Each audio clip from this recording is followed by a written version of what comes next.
to mitigate against the effects of lead, because too many kids are having the experiences I've been told about, where they're falling back in school, where they're having headaches because of the lead exposure. So we're going to have to do even more here than we would do in most other places. We're going to talk about education. All right, in my mind, and I haven't seen it, she is saying that the term super predator was a poor choice of words. She hasn't used it since. She still has not apologized for using it. So, I mean, come on. You got all these people with all these cameras. Would have been the easiest thing in the world to say, yeah, it was a poor, not just a poor choice of words, it was a stupid choice of words, and I apologize for using those words. That would have been that, and she probably would have picked up extra brownie points. All right, but anyway, they're getting ready to go to education now.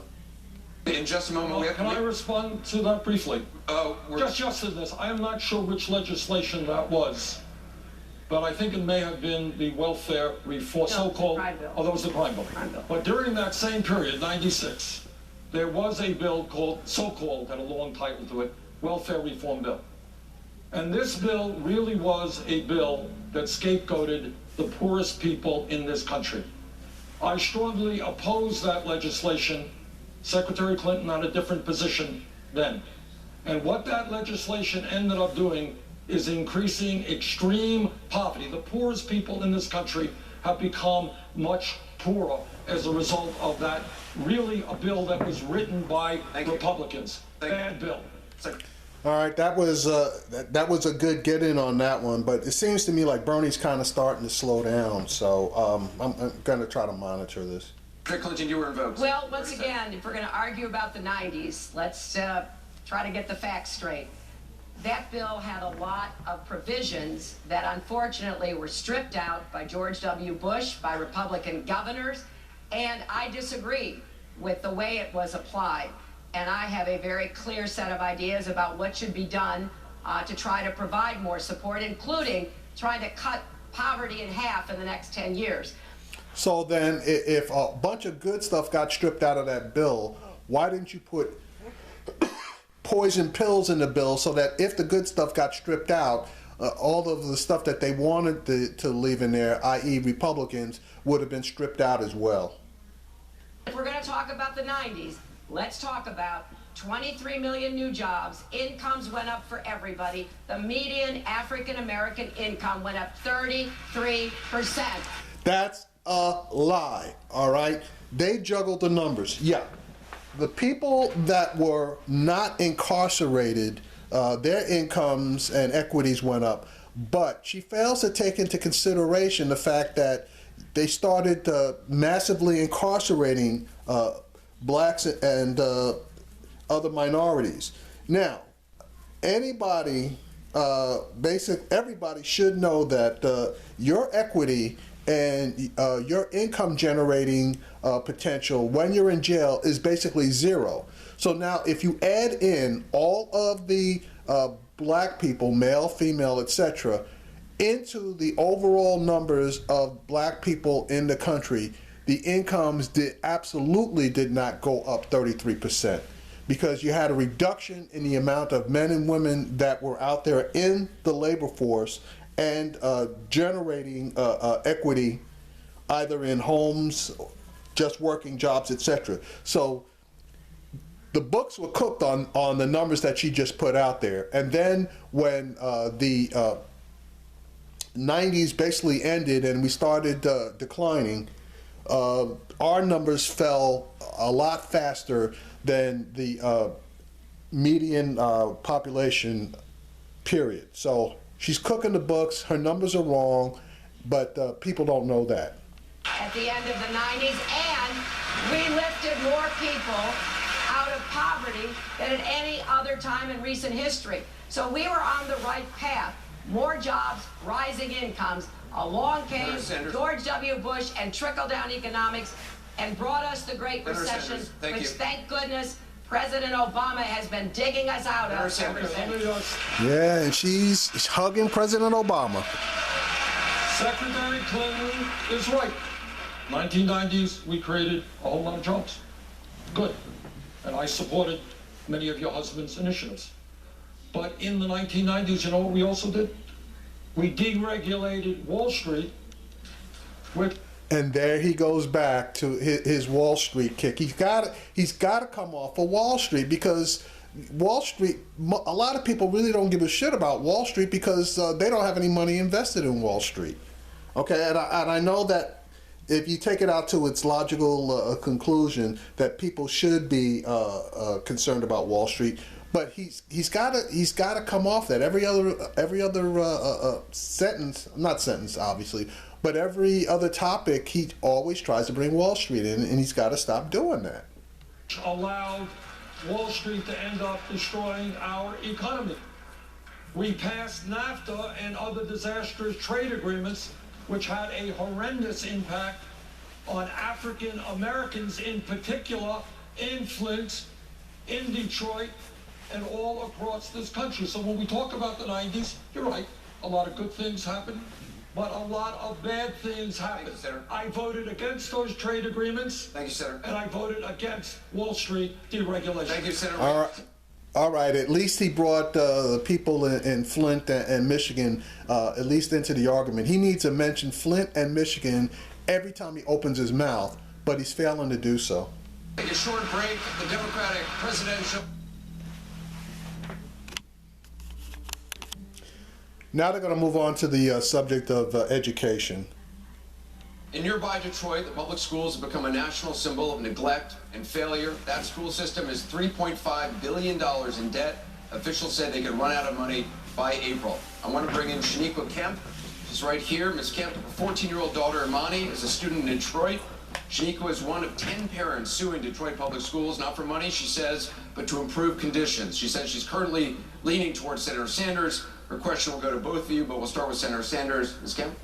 Thank you. Speaking of opportunities for success, in Detroit, schools open and close with no accountability to or transparency to the communities that they service. Not only that, in our schools, as you stated, we have issues with rats, mold, no working water fountains, not to mention non-certified teachers, lack of accountability around transportation, special education, and so much more. With that said, our students can no longer suffer due to lack of these things or having the dilapidated issues take place. So my question is, who's going to step up? Who's going to ensure that the policies and procedures are put in place that will ensure and bring forth a successful future for our students? Because my daughter cannot wait 8 more years for success to take place at your hands, at the leaders' hands. Senator Sanders, let's start with you. Well, thank you very much for not being resigned to that horrendous situation, but being prepared to stand up and fight back. That's what we need all over this country. Thank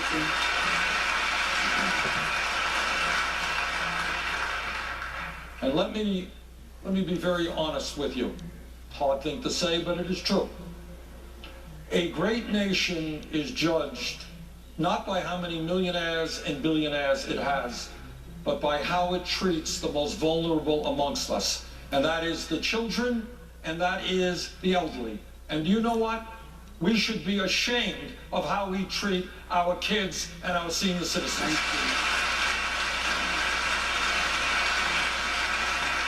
We have a Republican leadership in Congress now fighting for hundreds of billions of dollars in tax breaks for the top 0.2%, but somehow we can't come up with the money to fix Detroit's crumbling public school system. Somehow we cannot make sure that Detroit has qualified and good teachers. Somehow we can't make sure that there are summer programs for your children and after-school programs for your children. Somehow we cannot do what other countries around the world do, is provide quality child care and pre-K. We have got to change our national priorities. No more tax breaks for billionaires and large corporations.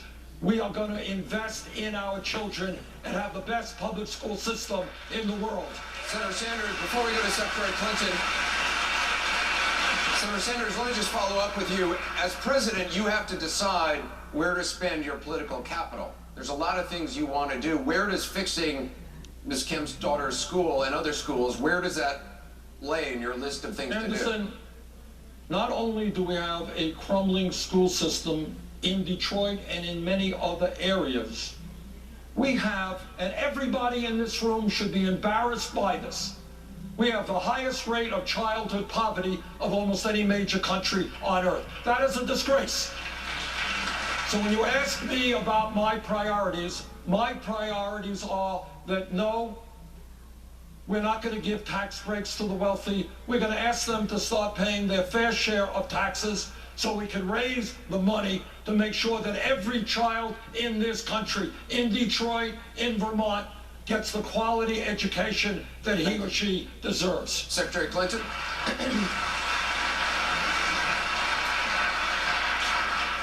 Ms. Kemp, here is what I would do as president. Number one, I would reinstate a program we did have during the 90s where the federal government provided funding to repair and modernize public schools because a lot of communities can't afford to do that on their own.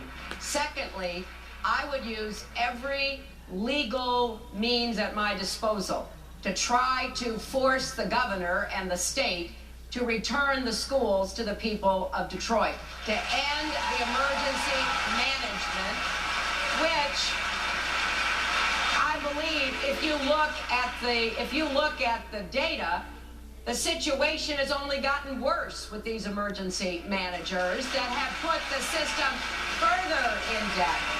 Number three, I want to set up inside the Department of Education, for want of a better term, kind of an education SWAT team, if you will, where we've got qualified people, teachers, principals, maybe folks who are retired, maybe folks who are active, but all of whom are willing to come and help. When Detroit gets back their schools, they should have all the help they can get to be able to get teachers into the classroom, to be able to find spaces while schools are being repaired. And I also would look at how we could, through the federal government, support more teachers, because we're going to have a teacher shortage in some of the hardest to teach districts, including Detroit. Let me just follow up with the Secretary, then I'll come back to you, Senator Sanders. You've been endorsed, Secretary Clinton, by two of the biggest teachers' unions. There's an awful lot of great teachers in this country. It's an incredibly difficult job, one of the most difficult jobs there is.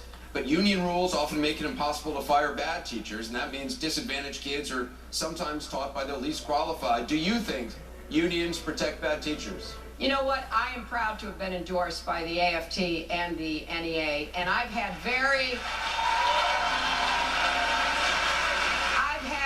very good relationship with both unions, with their leadership, and we've had really candid conversations because we are going to have to take a look. What do we need in the 21st century to really involve families, to help kids who have more problems than just academic problems? A lot of what has happened, and honestly, it really pains me, a lot of people have been blaming and scapegoating teachers because they don't want to put the money into the school system that deserve the support that comes from the government doing its job.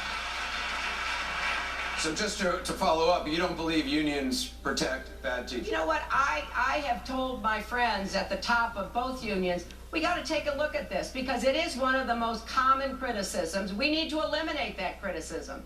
You know, teachers do so much good. They are often working under the most difficult circumstances.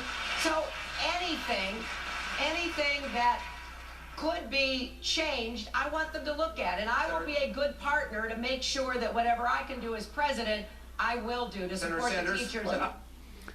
Now, she danced around the question. The question was, you think unions protect bad teachers? The answer to that is yes. In some instances, unions do protect bad teachers, just like unions protect bad police officers and unions protect bad workers in other industries. There are bad workers in every industry, and unions do, in some cases, protect them. That was the answer. But our campaign is asking people to think big, not small.